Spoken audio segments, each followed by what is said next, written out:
காசை வாங்கிட்டு ஓட்டு கரூர்ல இருந்து ஸ்டார்ட் ஆகணும். மக்கள் இங்க இருந்து எல்லா மக்களும் சரி காசை வாங்கிட்டு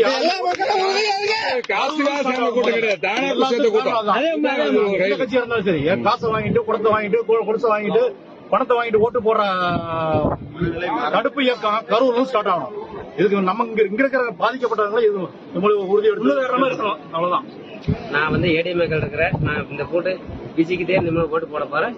பொதுமக்கள் எல்லாருமே விஜய்க்கு ஓட்டு போடுங்க. இந்த இலக்கத்தினால விஜய்க்கு ஓட்டு போடுங்க. அவங்களுக்கு எல்லாம் தண்ணி காட்டணும். அவ்வளவு கூட்டம் சொல்லி வாகனம் போய் வருது. அப்ப போலீஸ் பாதுகாப்புல ஒரு 30-40 போலீஸ் வச்சுக்கிட்டு 500 போலீஸ் வந்திருக்குன்னு சொல்லி சொல்றது எங்களுக்கெல்லாம் அதிர்ச்சியா தான் இருக்கு. காலையிலிருந்து இவ்வளவு கூட்டம் நினைச்சுக்கிறாங்க. சரி, ஒரு தலைவர் வராரு, அவர் வரதுக்கு முன்னாடி இத்தனை கூட்டம் நிக்குது. வர்றப்ப எவ்வளவு பேர் வருவாங்க? அப்ப இன்னும் 2 மடங்கு ஆகும் கூட்டம்.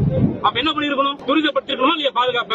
எவ்வளவு வர சாவர நம்மளுக்கு என்ன? செத்து போயிட்டா அடுத்த தடவை மீட்டிங் போறதுக்கு அனுமதி கிடைக்காது. Black mark. இனிமேல் விஜய் அனுமதி கிடைக்காது. Black mark. அதுதான் உங்களோட எண்ணம். நிறைவேறிச்சுல? சரி, நிறைவேறிச்சு. குழந்தை திருப்பி கொடுக்க முடியுமா? 40 பேர் திருப்பி கொடுக்க முடியுமா? பர்மிஷன் கொடுத்தாங்க பிரச்சனையே இல்லையா? அது எங்க இந்த மாடல பிரச்சனை. அது ஒழுங்குமுறையா பண்ணிருக்கணும். இல்ல எதுவுமே பண்ணல. அமுத்திட்டு போங்க. அது அடிச்சிட்டு சாவுங்க. சார் கரண்ட் கட் பண்ணி எதுக்கு சார் கரண்ட் கட் பண்ணணும்? அது மெயினே கேளுங்க. எதுக்கு கரண்ட் கட் பண்ணணும்? அது கேளு மெயினா 5 மணிக்குள்ள கரண்ட் கட்டு. எல்லாமே ஒரு சூழ்ச்சி மாதிரி தான் சார் தெரியுது. இல்ல அரசியல் விளையாட்டு தாங்க. காசை வாங்கிட்டு ஓட்டு கரூர்ல இருந்து ஸ்டார்ட் ஆகணும்.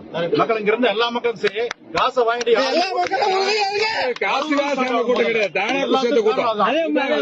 கட்சியா இருந்தாலும் சரி காசை வாங்கிட்டு குடத்தை வாங்கிட்டு குடிசை வாங்கிட்டு பணத்தை வாங்கிட்டு ஓட்டு போடுற